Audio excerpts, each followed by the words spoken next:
خاموشی پلیز، خاموش. اللہ تیری عبادت کرتے ہیں، تیرے سے مدد مانگتے ہیں. میں آج سرگودا بار ایسوسی ایشن پریزیڈنٹ صاحب آپ کا شکریہ ادا کرتا ہوں. ممبرز جو پنجاب بار کونسل کے آج بیٹھے ہوئے ہیں 5، ان سب کو خوش آمدید بھی کہتا ہوں. آپ کا گیسٹ بھی ہوں اور ادھر آنے کا بھی آپ کا خیر مقدم کرتا ہوں. اور میری جو انصاف لائرز فیڈریشن ہے ان سب کو بھی میں آج خوش آمدید کہتا ہوں. اچھا جی، اب تھوڑی خاموشی سے آپ نے میری بات سنی، آرام سے.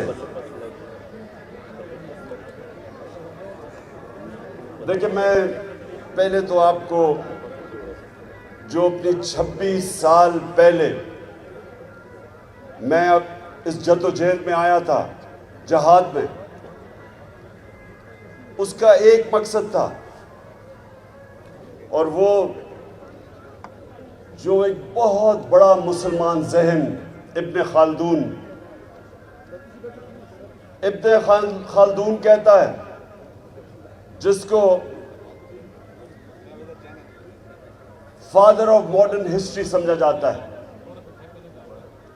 ساری دنیا میں مانا جاتا ہے کہ جو اس نے ماڈرن ہسٹری کی، جو اس کی ابن خلدون کی جو فلسفہ تھا، وہ دنیا مانتی ہے کہ پہلا اتنا بڑا عظیم ہسٹوریوگرافر تھا. تو وہ کیا کہتا ہے؟ کہتا ہے میں نے جو قرآن کا مطالعہ کیا ہے، تو میرا سارا جو نچوڑ ہے قرآن کے مطالعے کا وہ یہ ہے کہ اللہ نے انسان کو زمین پہ بھیجا ہی ایک چیز کے لیے ہے کہ میری زمین پہ انصاف قائم کرو. اب یہ آپ نے سمجھ جائیں، تھوڑی خاموشی کیجیے. آپ نے ذرا ایک بات میری سننی ہے غور سے. دیکھیں، اللہ نے جب انسان کو اشرف المخلوقات بنایا، سب سے عظیم مخلوق، تو اس نے یہ بھی کہا کہ جب انسان اوپر جاتا ہے، اس کی پرواز اوپر ہوتی ہے، تو فرشتوں سے بھی اوپر چلا جاتا ہے، لیکن جب وہ گرتا ہے تو جانوروں سے بھی نیچے چلا جاتا ہے. تو انسان کے معاشرے میں اور جانوروں کے معاشرے میں فرق کیا ہے؟ 2 فرق ہیں. انسان کے معاشرے میں انسانیت ہے، ہمارے میں فکر ہوتی ہے کمزور کی. اگر واقعی انسانیت کا نظام ہے، جو نبی صلی اللہ علیہ وسلم نے دنیا کی پہلی فلاحی ریاست بنائی تھی مدینہ میں، جدھر اصل میں انسانیت کو آگے رکھا گیا. زکوٰۃ پہلی دفعہ کانسیپٹ لے کے آئے کہ عام آدمی پیسے والوں سے پیسہ لو اور عام آدمی کے اوپر خرچ کرو، جو غریب ہیں ان کو اوپر اٹھاؤ. یہ بڑا عظیم کانسیپٹ تھا فلاحی ریاست کا، جو آج مجھے افسوس سے کہنا پڑتا ہے کہ اسکینڈینیویا میں اگر آپ جائیں تو آپ کو صحیح معنی میں فلاحی ریاست نظر آتی ہے، لیکن شاید ہی کسی مسلمان ملک میں وہ فلاحی ریاست نظر آتی ہے جو نبی صلی اللہ علیہ وسلم نے کانسیپٹ دیا تھا مدینہ میں. اور دوسری جو جانوروں سے اور انسان میں فرق ہے، جانوروں کے نظام میں انصاف نہیں ہے، طاقت کی حکمرانی ہے. جو طاقتور ہے اس کے لیے ایک قانون ہے، اور جو بیچارہ کمزور ہے وہ چھپتا پھرتا ہے، کوئی اس کی حفاظت کرنے کو لیے نہیں. انسانی معاشرہ ہوتا ہے جدھر ایک کمزور کو تحفظ دیا جاتا ہے، اس کو قانون کہتے ہیں. قانون تو کمزور کو چاہیے، طاقتور تو ویسے ہی کبھی قانون کے نیچے نہیں آنا چاہتا. صرف کمزور کو قانون چاہیے طاقتور سے تحفظ لینے کے لیے. سو یہ میں آپ کو صرف انیشل بتا رہا ہوں کہ میں نے جب 26 سال پہلے اپنی یہ سٹرگل شروع کی تھی، تو یہ دو پرنسپل تھے، انصاف، انسانیت، اور تیسرا خودداری. کیونکہ لا الہ الا اللہ انسان کو آزاد کر دیتا ہے، کسی کا انسان کی اور ہر قسم کی غلامی سے آزاد کر دیتا ہے. ایک حدیث ہے کہ لا الہ الا اللہ انسان کو غیرت دیتا ہے، کسی کے سامنے نہیں جھکتا وہ. تو یہ تین پرنسپلز تھے. تو میں آج بات صرف انصاف کا کرنا چاہتا ہوں، اور میں آپ کے پاس اس لیے آیا ہوں کہ میں چاہتا ہوں کہ آپ اب میرے ساتھ مل کے اس ملک کی جو حقیقی آزادی کی جنگ ہے، آپ میرے ساتھ مل کے اس پہ شرکت کریں.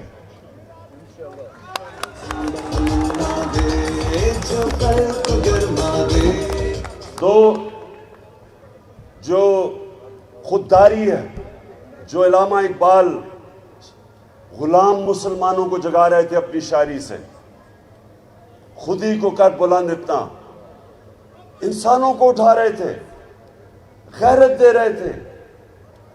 اور پھر شاہین تو وہ ہے جب اپنی زنجیریں توڑ کے اوپر جاتا ہے.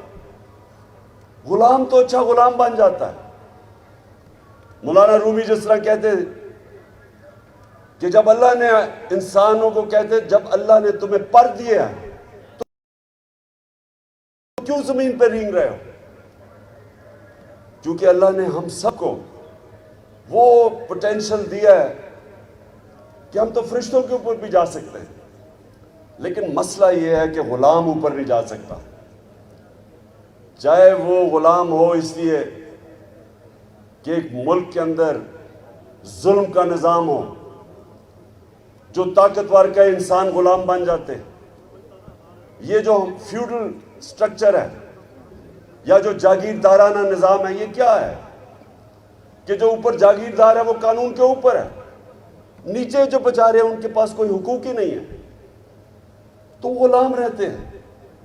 میں ہمیشہ بتاتا ہوں لوگوں کو کہ جب بھی اس بر صغیر میں فتح کرنے والے کانکررز آئے، سب شمال سے آئے سوائے انگریز کے جو سمندر سے آیا، تو کوئی راستے میں رکاوٹ نہیں ہوتی تھی. جب وہ پہاڑوں سے نکلتا تھا، افغانستان سے، خیبر سے نکلتا تھا، تو سیدھا راستہ پہنچا تھا دلی کا، کیونکہ لوگ غلام تھے. جب وہ غلام تھے تو وہ لڑتا ہی کوئی نہیں تھا اپنی آزادی کے لیے. صرف آزاد لوگ اپنی آزادی کے لیے لڑتے. تو ایک پانی پت کی جنگ ہوتی تھی اور جو بھی جیتا وہ ہندوستان کا سربراہ بن جاتا تھا. باقیوں کی زندگی پہ کوئی فرق نہیں پڑتا تھا، کیونکہ وہ پہلے غلام تھے. صرف آزاد لوگ کھڑے ہوتے ہیں اپنی آزادی کے لیے، صرف آزاد لوگوں کی پرواز ہوتی ہے. تو ایک تو ہم نے اپنے ملک کو، یہ جو ہم اوپر امپورٹڈ حکومت بیٹھی ہوئی ہے جو کہ بیرونی امریکی سازش سے ہمارے پہ مسلط کی گئی ہے، جو وہ ہر کام کریں گے جو اوپی سے حکم آئے گا، یہ آپ کے حقوق کے لیے کبھی کھڑے نہیں ہوں گے.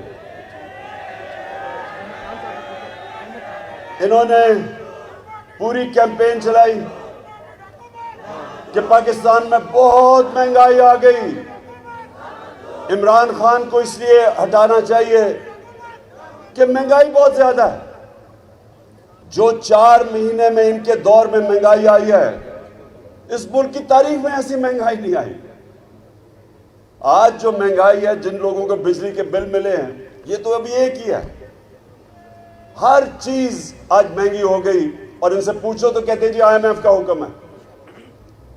بلکہ ہمارے اوپر ایک نئی چیز، پہلے انہوں نے توہین مذہب لگا دیا میرے پہ، اب مدینہ میں جا کے لوگوں نے ان کو چور کہہ دیا.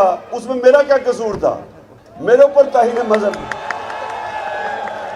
میرے اوپر یہاں FIR کاٹ دی. اب ایک منٹ اب شوکت ترین کے اوپر ایک اور نئی، اسے کہتے ہیں جی اس کو غداری کی دفعہ لگنی چاہیے. وہ کیا ہے کہ جی اس نے IMF کی توہین کر دی. توہین IMF، ایک اور FIR آپ کٹنے لگی ہے.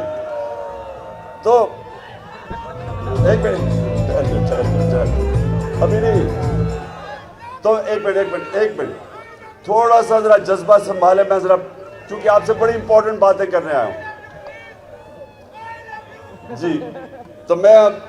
تو سب سے پہلے یہ یاد رکھیں کہ ہماری جو حقیقی آزادی کی تحریک ہے اس پہ ہم نے ایک آزاد، خود مختار، غیرت مند قوم بننا ہے جو کبھی کسی کی سوائے اوپر والے کی کسی کی غلامی نہیں کرے گی. اور ہم فیصلے پاکستان کے فیصلے پاکستان میں ہوں گے. کوئی امپورٹڈ فیصلے نہیں ہوں گے اس ملک پہ. کہ اگر ہم سمجھتے ہیں کہ روس سے تیل میں ہندوستان 40% کم قیمت پہ تیل خرید رہا ہے، ہم کیوں نہیں خرید سکتے؟ کیونکہ یہ امپورٹڈ حکومت کو خوف ہے کہ جن لوگوں کی یہ غلامی کر رہے ہیں وہ اجازت نہیں دیں گے ان کو. لوگ بچارے مہنگائی میں پس جائیں. یہ وہ کریں گے جو ان کے آقا ان کو حکم کرتے ہیں. اور ہم سنیں ذرا، اور ہم جس قوم نے 70-80 ہزار اپنے لوگوں کو قربان کیا امریکہ کی جنگ میں شرکت کر کے، اور آج اگر وہ امریکہ کہہ رہا ہے کہ بیسز دو پاکستان میں یا ہمارے اوپر سے ڈرون اٹیک کرے وہ افغانستان میں، ہم کیوں کسی کی جنگ میں شامل ہوں؟ کیا ہمیں سبق نہیں مل گیا؟ تو یہ دوسری چیز ہے کہ میں چاہتا ہوں کہ آگے سے میری قوم کبھی کسی کی جنگ میں شرکت نہ کرے، کسی کے لیے اپنے لوگوں کو ہم قربان نہ کریں. اور جو دوسری چیز جس کے لیے میں آپ سب کو تیار کرنے آیا ہوں، دیکھیں جو اس سے بھی بڑی جنگ ہے. حضرت علی کا قول ہے کہ کفر کا نظام تو چل جائے گا لیکن ناانصافی یعنی جو ظلم ہوتا ہے جدھر وہ نظام نہیں چل سکتا. ونسٹن چرچل، دوسری جنگ عظیم، ہٹلر کی فوجیں فرانس میں کھڑی ہیں، بمباری ہو رہی ہے برطانیہ کہ لوگ گھبرائے ہوئے ہیں کہ ہم بچیں گے یا نہیں. تو وہ پرائم منسٹر ونسٹن چرچل سے پوچھتے ہیں کہ کیا ہم بچ جائیں گے؟ وہ جواب دیتا ہے کہ کیا ہماری عدالتیں انصاف دے رہی ہیں؟ جب انہوں نے کہا دے رہی ہیں تو اس نے کہا کوئی قوت ہمیں تباہ نہیں کر سکتی. جو آپ کی مجھے مدد کی ضرورت ہے، یہاں ہمیں انصاف کی جنگ لڑنی ہے، رول آف لا کی، قانون کی حکمرانی کی جنگ. یہ اس کے لیے آپ سب سے زیادہ ذمہ داری آپ کی ہے. پاکستان کی جو وکلا کمیونٹی ہے، آپ کے اوپر اللہ نے ذمہ داری ڈالی ہوئی ہے. ہماری جو آخرت میں امتحان ہوگا وہ اس چیز پہ ہوگا کہ اللہ نے جو بھی آپ کو نوازا تھا اور آپ کو اس نے قانون کا علم دیا ہے، آپ باقی لوگوں سے بہتر جانتے ہیں قانون کو، آپ عدالتوں میں پیش ہوتے ہیں. آپ سے بھی وہ پوچھے گا کہ جب پاکستان میں ظلم ہو رہا تھا، کمزور کے لیے ایک قانون، طاقتور کے لیے دوسرا قانون، کمزور چوری کرے جیل میں اور طاقتور چوری کر کے NRO لے کے اور پرائم منسٹر بن جائے. یہ اس نظام کے متعلق حضرت علی نے کہا تھا کہ ایسا نظام نہیں چل سکتا. اور سارے دنیا کے اندر، میرا ساری دنیا پھرا ہوں، صرف امیر اور غریب ملکوں میں فرق ایک ہے. غریب ملکوں میں یہ ظلم کا نظام ہے، ناانصافی کا نظام ہے، اور امیر ملکوں کے اندر انصاف ہے. جدھر رول آف لا ہے ادھر خوشحالی ہے، اور جدھر جنگل کا قانون ہے وہ غربت ہے. یہ وقت ہے پاکستان میں کہ ہم سب کو اب اس حقیقی آزادی کے لیے لڑنا ہے، کیونکہ انصاف انسانوں کو آزاد کرتا ہے، ظلم انسانوں کو غلام بناتا ہے. جب تک ہم اس قوم، لوگ ہم، آپ وکلا اور قوم میں شعور پیدا نہیں کرتے کہ ہم نے اپنی آزادی لینی ہے انصاف لے کے، یہ ہو ہی نہیں سکتا کہ ملک کے سارے بڑے بڑے ڈاکو جو 30 سال سے اس ملک کو لوٹ رہے ہیں وہ آ کے ہمارے اوپر بیٹھ جائیں اور ہم چپ کر کے بھیڑ بکریوں کی طرح عمران خان کو کہیں اچھا جی سیلاب آ گیا ہے، عمران خان چپ کر کے تسلیم کر لو ان کو. میں انشاءاللہ سیلاب میں ان سب سے زیادہ کام کروں گا، لیکن تمہارا بھی پیچھا نہیں چھوڑوں گا. کسی صورت میں ان چوروں کو تسلیم نہیں کروں گا. اور جو بھی سمجھ رہا ہے کہ ہمیں ڈرا کے دھمکا کے میڈیا کا منہ بند کر کے اچھے صحافیوں کو ان کے اوپر ایف آئی آر کاٹے، کوئی باہر بھاگ جائیں، ڈرا کے دھمکا کے میرے اوپر ایف آئی آر یا دہشت گردی کی ایف آئی آر، جو مرضی کریں آپ، میں نے ان چوروں کو کبھی تسلیم نہیں کرنا.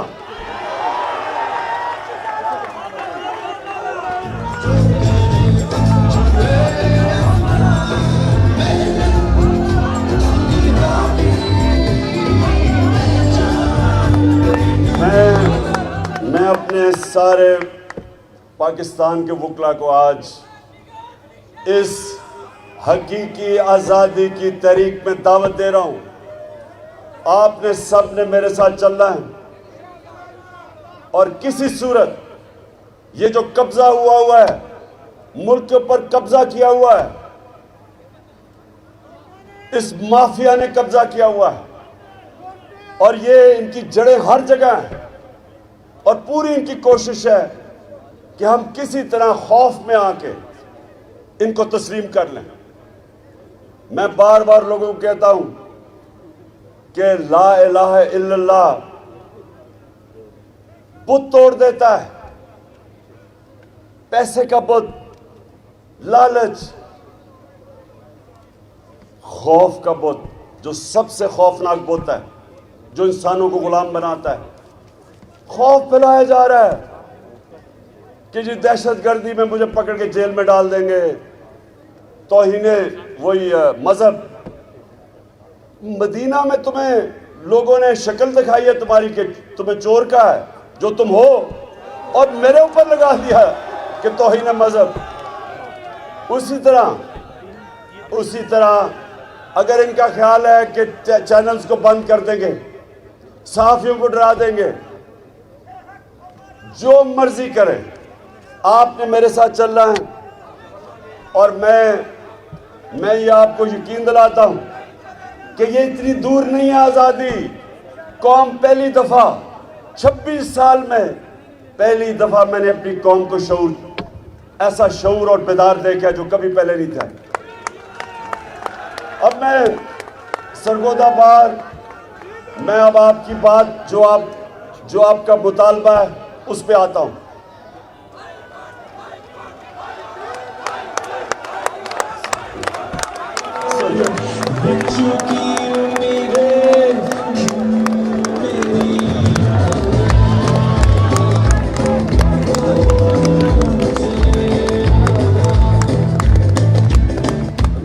میں دیکھیں، سب سے پہلے تو میں آپ کو ایک بات کہنا چاہتا ہوں کہ پہلے میں اپنے ذاتی خیالات آپ کے سامنے پیش کروں گا، اور اس کے بعد میں حل بھی آپ کو بتاؤں گا کہ ہم نے کیسے یہاں کو سرگودا میں ایک ڈویژنل بینچ لینا ہے جو آپ سب کا ہے.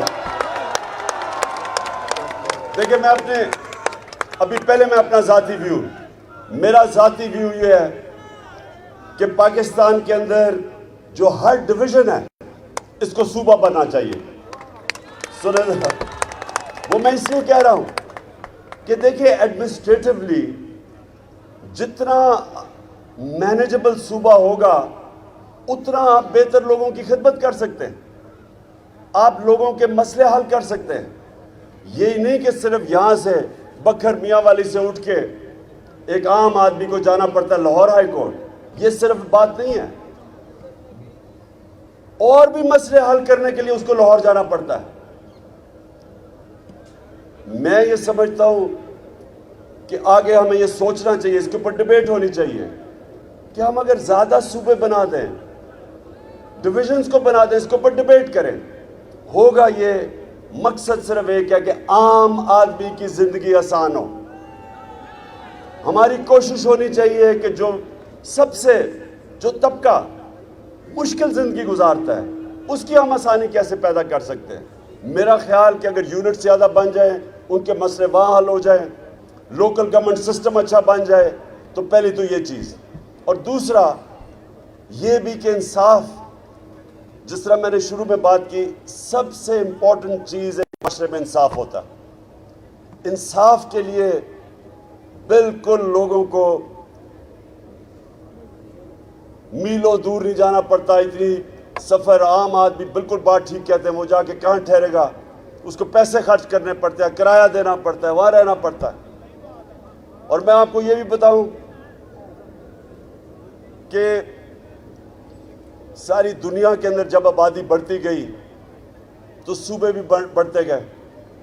کیوں بڑھتے گئے؟ کیونکہ وہاں سب نے کہا کہ لوگوں کو ہم کیسے انصاف دے سکتے ہیں۔ آپ یہ سوچیں کہ پاکستان کی آبادی 40 کروڑ تھی، جب پاکستان بنا ہے تو اس کی آبادی 40 کروڑ تھی، آج 22 کروڑ ہے۔ 40 لاکھ نہیں 40 کروڑ، سوری 40 لاکھ۔ پاکستان کی آبادی 40 ملین تھی اور آج پہنچ گئی ہے 220 ملین۔ سو جب اتنی تیزی سے بڑھی آبادی تو ان کو ہم نے سروس بھی ویسے کرنا ہے۔ 40 ملین سے 220 ملین، اس کا مطلب کہ ان کے لیے آپ نے اور سہولتیں پیدا کرنی ہیں، تاکہ ایڈمنسٹریشن کا تو مقصد ہی ایک ہوتا ہے کہ لوگوں کے مسئلے حل کریں۔ تو اس لیے اس کے لیے ڈیبیٹ کی ضرورت ہے۔ آپ کا جو بینچ ہے، میں ذاتی طور پہ سمجھتا ہوں کہ ضرور بننا چاہیے۔ میری صرف ایک ریکویسٹ ہوگی کہ اس کے اور بھی بار، مجھے پتہ لاہور بار کے اندر بڑا وہ شور مچائیں گے، بہتر یہ ہے کہ ہم بیٹھ کے، اور میں بیچ میں پڑھتا ہوں، ہم بیٹھ کے ان کو کنونس کریں کہ یہ لوگوں کی بہتری ہے اس میں۔ اور میں آپ کے ساتھ مل کے ان کو کہوں گا کہ یہاں لوگوں کی زندگی آسان کرنے کے لیے اور انصاف دینے کے لیے یہاں ضرور، بلکہ ہر ڈویژن میں بینچ بننا چاہیے۔ اچھا، اب آخر میں آپ نے میرے سے وعدہ کرنا ہے کہ آپ نے سب نے میرے ساتھ پاکستان کی حقیقی آزادی کی تحریک میں شامل ہونا ہے۔ پاکستان زندہ باد۔